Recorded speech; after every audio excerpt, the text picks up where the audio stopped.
자, 이 시간 우리 옆에 분에게 이렇게 인사하도록 하겠습니다. 메리 크리스마스. 네, 뒤에 계신 분들과도 메리 크리스마스. 네, 할렐루야. 우리 한 해를 마무리하고 다가올 새해를 맞이하는 이 시기에 우리 아기 예수님이 이 땅에 우리의 죄를 구원하시기 위해 오셨습니다. 어둠을 비추실 빛으로 세상의 영광을 바르실 그 주님을 찬양하면서 오늘 우리가 성탄절 예배를 하나님께 올려드립니다. 하나님 우리 예배를 기뻐 받으실 줄로 믿습니다. 여러분, 요즘 우리 시대를 바라보면 우리가 이렇게 기뻐하고 감사할 것만은 아닌 것 같아요. 정치를 보면 어둠이 있다면 정치판이 아닐까 생각이 들 정도지요. 어디 정치뿐입니까? 우리 장로님 기도하신 것처럼 경제는 더 말할 것도 없다고 합니다. 내년이면 경제 지표가 더 어둡다. 사람들이 이렇게 전망을 하고 있습니다. 우린 이렇게 어둡고 캄캄한 시대를 지나고 있습니다. 그런데 우리가 처해 있는 이 상황과 여건보다 더 어려웠던 시대가 있었으니 바로 역사가 시작되기 전 BC와 AD로 바뀌던 바로 그 시대가 너무나도 암울했던 시대였다라는 겁니다.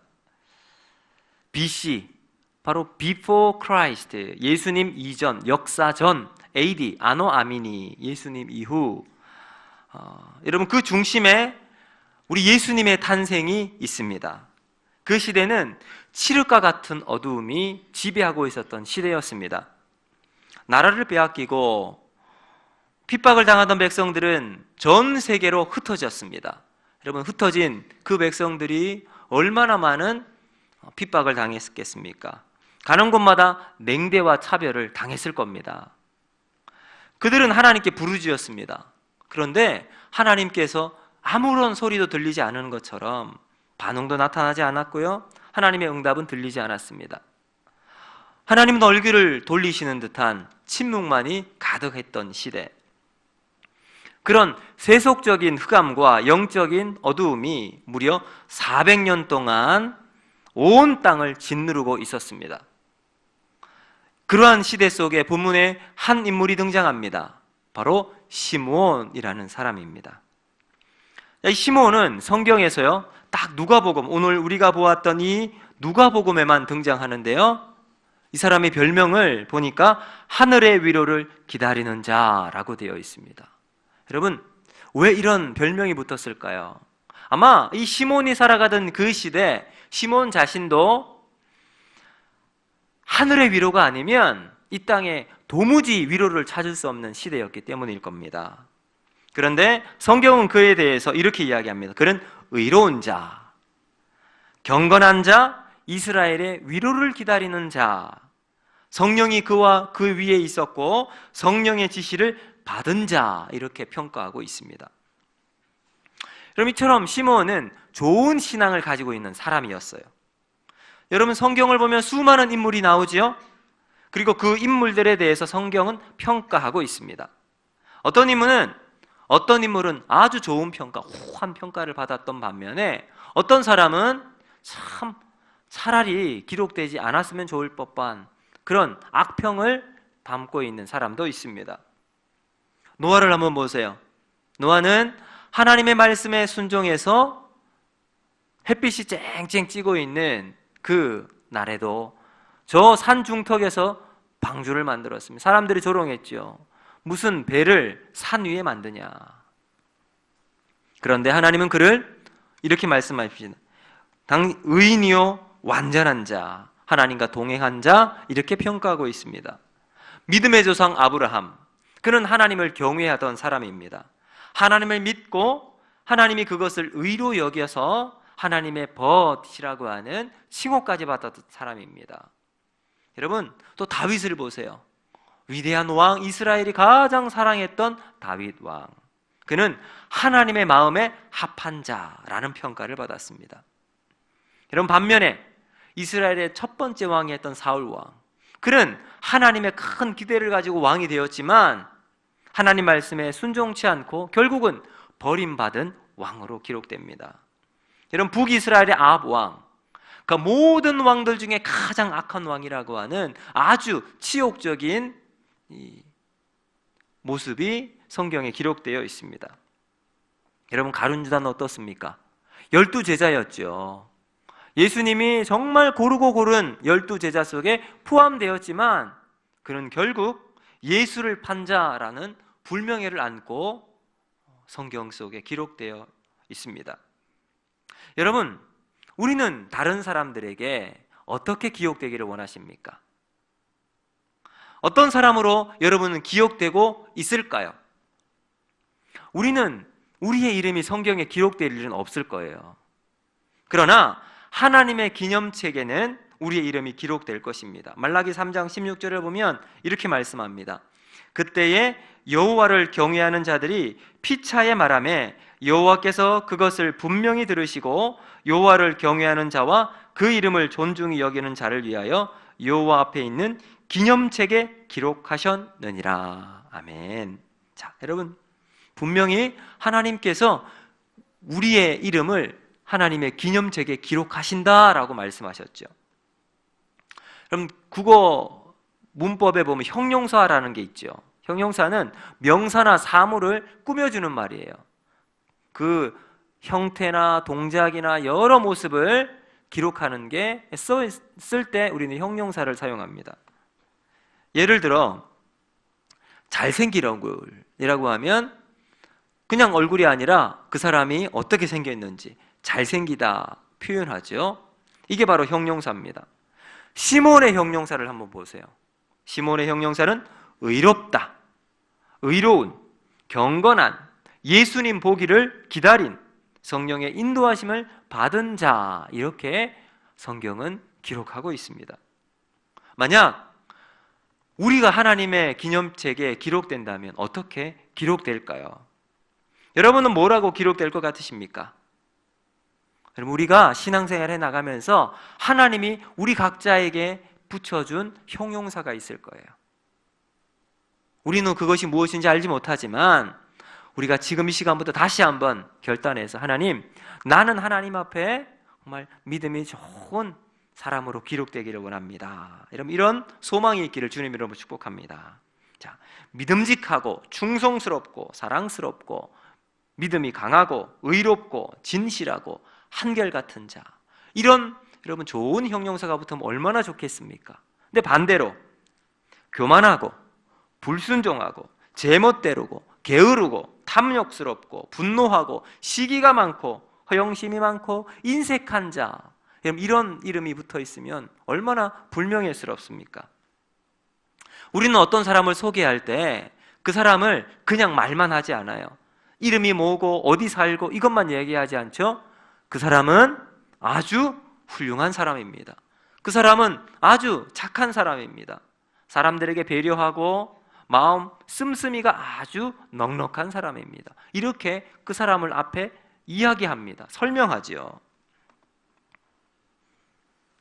일평생 한결같이 모범적으로 충성으로 섬기신 우리 장로님, 언제나 무릎으로 기도하고 친절로 위로하고 있는 우리 권사님, 누구보다 큰 믿음을 가지고 교회 일에 신실하신 우리 집사님, 여러분, 이 신앙의 열정과 거룩한 욕심이 저와 여러분에게 있기를 바랍니다. 여러분의 이름 앞에 이런 좋은 형용사들이 붙어서 우리의 신앙의 마지막, 하나님께서 우리의 생명책, 우리의 이 기념책에, 하나님의 기념책에 기록될 때 아름답게 쓰여지는 은혜가 있기를 주님의 이름으로 축복합니다. 자, 오늘 다시 한번 본문으로 들어가서 시몬을 한번 보기를 원합니다. 여러분, 시몬은 성령의 인도하심을 받았어요. 그리고 그가 성전에 들어가는데 여기 너무나도 중요한 말이 있습니다. 여기 마침이라는 단어가 나와요. 마침. 성경은 시몬이 성령의 인도하심을 받아서 성전에 들어가는데 마침 마리아와 요셉이 정결 예식을 행하기 위해서 성전으로 들어오는 곳입니다. 이 시몬의 눈이 아이를 안고 있는 마리아와 요셉을 집중하고 있습니다. 그런데 바로 그때 이 시몬이 그 아기를 보고 단번에 누구인지 알아채고 있습니다. 그리고 그 아이를 안고 하나님을 찬송하기 시작합니다. 여러분, 29절과 32절 한번 보세요. 우리 같이 한번 읽어볼까요? 29절에서 32절 시작. 주제여 이제는 말씀하신 대로 종을 평안히 놓아주시는도다. 내 눈이 주의 구원을 보았사오니 이는 만민 앞에 예비하신 것이요 이방을 비추는 빛이요 주의 백성 이스라엘의 영광이니이다 하니. 아멘. 여러분, 시몬의 입에서 탄성이 저절로 막 터져 나옵니다. 여러분, 이 탄성은 감탄문의 형태로 그 감격을 시로 강조하고 표현하고 있습니다. 시몬은 지금 강보에 쌓여있는 어린아이를 아는 채 주체할 수 없어 들뜬 음성으로 기뻐하며 여러분 이렇게 말하고 있어요. 근데 여러분 한번 생각해 볼 것이, 당시의 어린아이들은요 사람들의 숫자에 포함되지도 않을 정도로 사람들에게 큰 가치를 주지 않는 미미한 존재였습니다. 그뿐만 아니라 그 아이를 안고 온 부모의 모습을 한번 우리가 생각해 보세요. 당시 유대인들은 아이를 낳으면 정결 예식 8일째 되는 날 남자아이를 율법을 따라서 할례를 행하고 아이를 낳은 산모는 성전에 나와서 예물을 바칩니다. 정결 예식을 행하게 됩니다. 자, 이 정결 예식에 원래 바치는 제물이 정해져 있어요. 어린 양 한 마리, 어린 양 한 마리. 그런데 어린 양 한 마리를 바칠 수 없는 가난한 사람도 있잖아요. 그럴 때는 양 대신에 비둘기를 바치게 합니다. 예외 규정이에요. 가난한 사람들을 위한 예외 규정이 있습니다. 자, 그런데 오늘 본문에 등장하는 이 부모를 한번 보실까요? 우리가 읽진 않았지만 24절을 보면 이렇게 이야기합니다.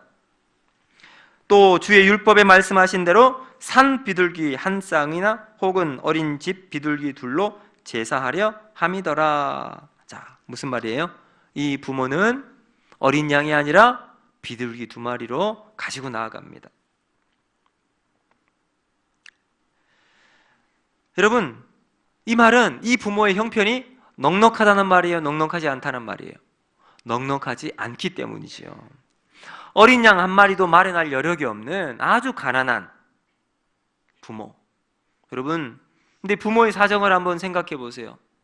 아이에게 첫 번째로 하나님께 제사를 드리고 예물을 드리는데 어느 부부가 산비둘기, 집에서 기른 집 비둘기 2마리로 드리고 싶겠어요? 여러분, 나 같아도 좋은 것, 아주 그냥 좋은 것 우리 주님께 드리고 싶을 거예요. 그런데 얼마나 딱했든지 그럴 형편이 안 되었습니다. 그래서 비둘기 2마리로 가지고 나아갑니다. 그럼 그 옷차림은 어땠을까요? 초라하기 그지없는 옷차림과 여러분 또 그 입에는 나사렛의 투박한 사투리를 쓰고 있습니다. 한마디로 그 부모가 안고 있는 아기 역시 촌티가 줄줄 흐르는 그런 모습이에요. 말 그대로 고운 모양도 없고 흠모할 만한 어떤 것도 찾을 수 없는 여러분 그런 아이였습니다. 그런데 시몬이 그 아이를 보자마자 기쁨으로 탄성을 저지릅니다. 최고의 찬사를 보내고 있습니다. 아이를 안고 뜨거운 눈물을 흘리고 하나님을 찬양해요. 왜요? 자기 눈에 보기에 이 아이가 세상을 구원할 메시아이심을 확신했기 때문입니다. 여러분, 당시 유대인들이 기대하고 있던 메시아 상이 있어요.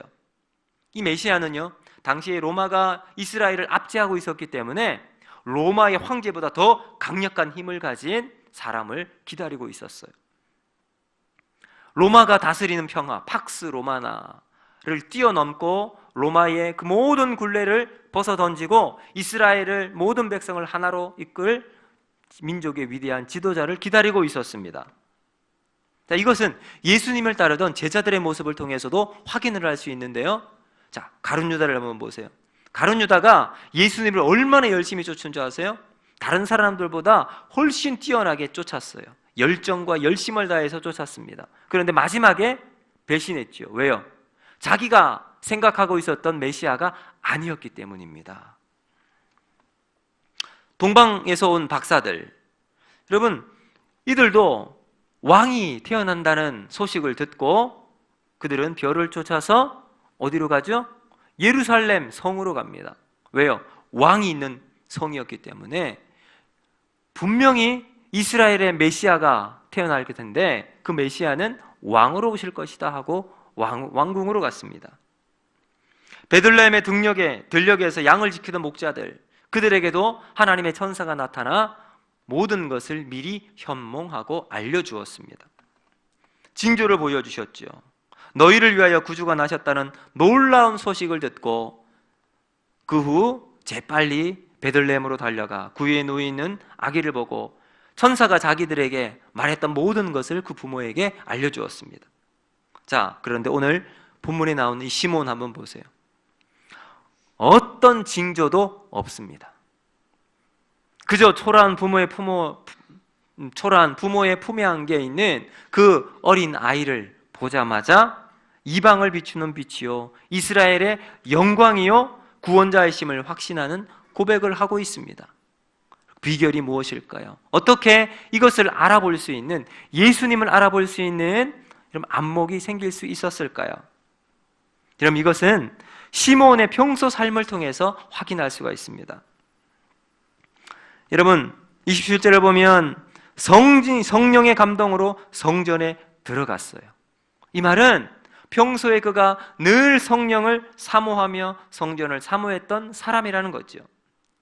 이렇게 하나님의 성전을 사모하고 깨끗한 심령으로 하나님 앞에 살아가니 그 마음이 청결한 자가 됩니다. 그런 그에게 성령이 임하십니다. 그리고 아기 예수에 대한 놀라운 사실을 깨닫게 되었어요.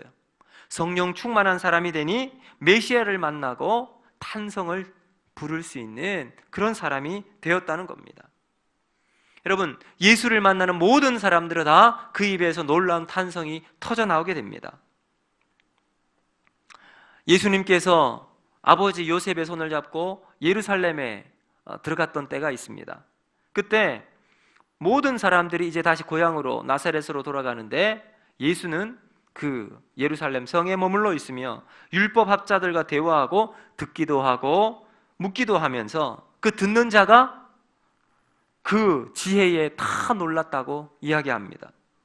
여러분, 또 예수님께서 산상수훈 마태복음 5장에서 7장까지 가르치실 때 그 모든 가르치심을 듣고 그와 함께 했던 많은 사람들이 권세 있는 자들과 다르다, 예수님은 저들과 다르다라고 놀랐습니다.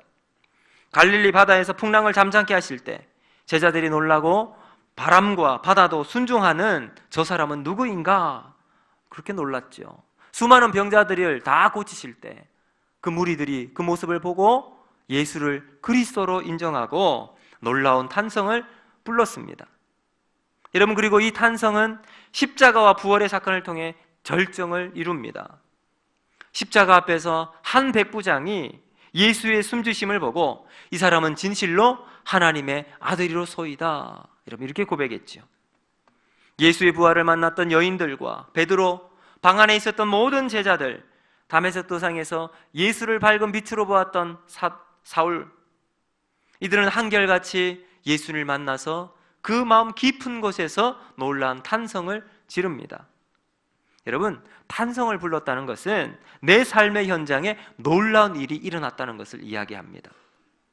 사랑하는 성도 여러분, 주님은 눈물과 고통 한 수뿐인 이 세상에 탄성을 우리에게 주시기 위해 이 땅에 오신 줄로 믿습니다. 내 힘으로 할 수 없는 일들을 우리 하나님을 통해서, 예수님의 임재를 통해서 함께 하십니다. 내 능력으로 불가능했던 일들이 현실화되어 일어납니다. 여러분, 그러니 우리는 예수로 말미암아 내 삶이 놀라운 일들로 탄성을 부를 수밖에 없을 겁니다. 이를 위해 우리 주님은 저 하늘 보좌 버리시고 낮고 낮은 이 땅에 우리를 위해 오셨습니다. 가장 약한 모습으로, 가장 연약한 모습으로 강보에 쌓여 구유에 누우셨습니다. 이 주님을 알아보는 여러분, 그런 귀한 은혜가 우리에게 있기를 주님의 이름으로 축복합니다. 우리 주님 만나기만 하면 우리 입술에, 우리 마음에서 일어나는 놀라운 기쁨의 탄성이 터져나오게 될 줄로 믿습니다. 사랑하는 성도 여러분, 오늘 우리가 처해 있는 이 상황은 참 암울합니다. 어둡고 답답합니다. 막막하기만 합니다. 눈물이 그치지 않고 웃음이 끊어진 지 한참인 사람도 계실 겁니다.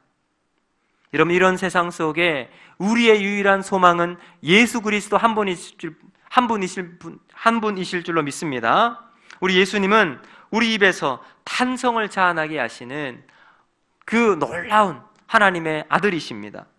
우리가 이 주님 만나기만 하면 그야말로 우리의 삶 가운데 꿈같은 일들이 벌어지게 되고 우리의 삶의 현장에 놀라운 기적과 같은 삶이 일어나는 역사가 일어나게 될 것입니다. 아기 예수를 만난 시몬처럼 이 땅에서 가장 감격스럽고 멋진 감탄의 연속이 우리 삶 가운데 일어나는 저와 여러분이 되기를 주님의 이름으로 축복합니다. 아멘. 시간 같이 한번 기도하도록 하겠습니다. 좋으신 하나님 아버지, 감사합니다.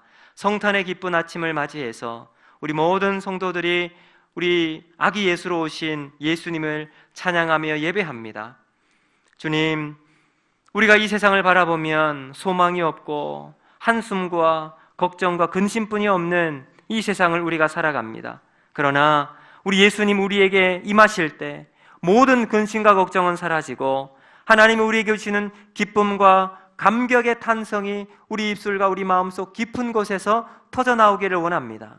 오늘 성탄의 기쁨을 우리 삶 속에 다시 한번 회복하게 하시고 우리가 살아가는 세상 속에 세상을 바라보지 아니하고 우리 예수님 바라볼 때 우리를 인도하실 그 놀라운 기쁨이 회복되는 우리 모든 성도들 되게 하여 주시옵소서. 구원의 기쁨을 오늘 우리가 노래하게 하시고 그 구원을 통해서 세상 속에 하나님의 자녀로 살아가는 그 기쁨을 우리가 다시 한번 고백하는 우리 모든 성도들 될 수 있도록 은혜 허락하여 주시옵소서. 예수님 이름으로 기도하옵나이다. 아멘.